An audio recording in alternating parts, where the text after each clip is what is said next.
హైదరాబాద్ లో largest cred and non stop property show ఈ నెల 9, 10, 11 తేదీల్లో కొంపల్లిలో. గత కొంతకాలం నుంచి హైదరాబాద్లో దొంగలు రెచ్చిపోతూ నగరవాసులకు కంటి మీద కునుకు లేకుండా చేస్తూ చుక్కలు చూపిస్తున్నారు. తాళం వేసిన ఇల్లే టార్గెట్గా చేసుకొని వరుస చోరీలకు పాల్పడుతున్నారు. మరికొందరు దుండగులు మాత్రం ఏకంగా ఏటీఎంకే కన్నం వేస్తున్నారు. తాజాగా అచ్చం ఇలాగే బరితెగించిన ఓ దొంగ అర్ధరాత్రి ఏటీఎం సెంటర్లోకి చొరబడ్డాడు. అందిన కాడికి దోచుకోవాలని ఎంతో ఆశపడ్డాడు.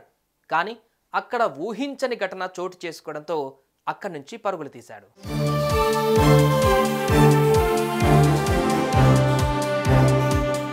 ఇక వివరాల్లోకి వెళితే రంగారెడ్డి జిల్లా మైలార్దేవ్పల్లిలోని గణేష్ నగర్లో బుధవారం అర్ధరాత్రి ఓ దొంగ రెచ్చిపోయాడు.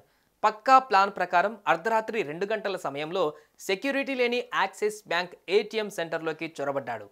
ఇక అందులోకి దూరి ఓ ఇనపరాడ్డు సాయంతో ఆ ఏటీఎం డోర్ను తెరిచేందుకు అతడు చేయని ప్రయత్నం అంటూ లేదు. అలా ఏకంగా 2 గంటల పాటు శ్రమించాడు. కానీ అతడి వల్ల కాలేదు. ఈ క్రమంలోనే అలారం మోగడంతో ఆ దుండగుడు భయంతో వెంటనే అక్కడి నుంచి పరుగులు తీశాడు.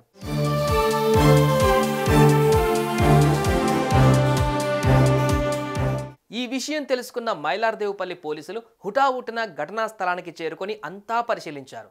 అప్పటికే ఆ ఏటీఎం చెల్లాచెదరై ఉండడంతో షాక్ తిన్నారు.